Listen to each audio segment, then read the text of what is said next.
even if we did achieve what we wanted with a very small state, we'd just be resetting the clock back to 1776, and it would roll forward exactly the same way again. Hi, I'm Matt Welch. I'm here for Reason TV at Freedom Fest in Las Vegas, and I am pleased to be joined today by Stefan Molyneux. You are the founding hoo-ha of, tell us about your radio station. It's Freedomain Radio, sort of Freedomain, one word, freedomainradio.com. My basic argument is the consistent application of the non-aggression principle and a respect for property rights leads you to a stateless society, you know, kind of like it or not. And so you could call that sort of anarcho-capitalism, the anarcho being no rulers, and the capitalism part being a respect for property rights. This seems to be a growing tendency out there in the world. Is that your impression too? In America, there's more of discussion along these lines. I think the way that it's been going is that there was hope. A long time ago, there was this little flower, you know, and the state has just come along and squished it. The energy that was provided to the movement by Mises, by Rothbard, by Rand, by, you know, all of the real founders of the movement, I think gave people a lot of hope. And the, you know, the Goldwater campaign, the Reagan movement, even the Gingrich movement in the 90s, people had a huge amount of hope that we could use the lasso principles to bring down this charging bison of the state.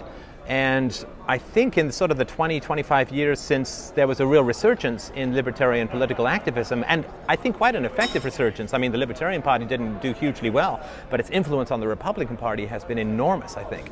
And it really has not worked in any way, shape, or form. I mean, the government is, what, 5 to 8 times bigger now than it was in the 70s when the movement started, with the goal of reducing it. And so, and its growth seems to be, you know, it's a permanent feature. Yeah, I mean, it's massive and it's ever increasing. So I think people are saying there's something wrong with the political approach. There's something wrong with trying to restrain the beast called the state. Right. You know, that's already making the compromise to begin with. Like, you're ceding the territory by, you know. Well, the like argument, yeah. School vouchers is selling out. Yes. Right? Well, school vouchers is just a way of, you know, giving the public sector unions more control over private schools in the long run. I think that's the way it's going to work, right?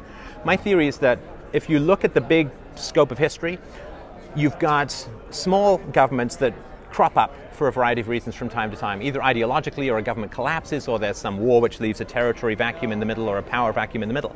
Rome started as the smallest government of the time with, you know, real focus on trade and infrastructure and, you know, minimal interference in trade. It grew to be a massive empire. If you look at England when it started experimenting in free trade, what grew out of that was the British Empire. If you look at America, which was the experiment in the smallest conceivable government, what grows out of that is the largest government the world has ever seen. And my argument is, when you have a small government, you create free trade. You create the, you know, classic sort of von Misesian or Austrian economics argument, which is that if you don't interfere, you get massive efficiencies. You get the correct or rational allocation of resources through the price system without the interference of the swords of the state. So when you have a small government, you get a huge amount of free trade, you get a massive growth in wealth. And then the government goes, that's quite a lot of wealth. And so it starts to scoop and scoop and scoop. And the taxes can go up. And it can also use the wealth that's being created and its tax powers as collateral for borrowing. Right. And then once the government can borrow, it can buy votes in the present by selling off future generations, which is kind of where we are now. So my argument would be, even if you do collapse the state to something very small, you then create this huge growth in wealth, which the government will then use to grow. And so I think my argument is, even if we did achieve what we wanted with a very small state, we'd just be resetting the clock back to 1776, and it would roll forward exactly the same way again. And the only way to break the cycle is not to lower the dimmer switch, but, you know, push it and turn off the light. Well, that's about the most persuasive argument of anarchy that I've personally heard. So, oh, really? Congratulations on that. That's good. It's hard for me. Would you like another one? No, I'm kidding. Us squishes, it's not so easy. No, I would love it if politics worked and if education worked. And I mean, wouldn't that be great? Because it's not. To talk to people about a small state is a hugely different conversation than to talk to people about no state. And so, you know, it's sort of the difference between saying to someone, I think you should cut down on your food, or saying, you shouldn't eat at all. That's how people sort of receive it. They say, well, yeah, okay, I should cut down on my donuts or whatever. No food at all, are you crazy?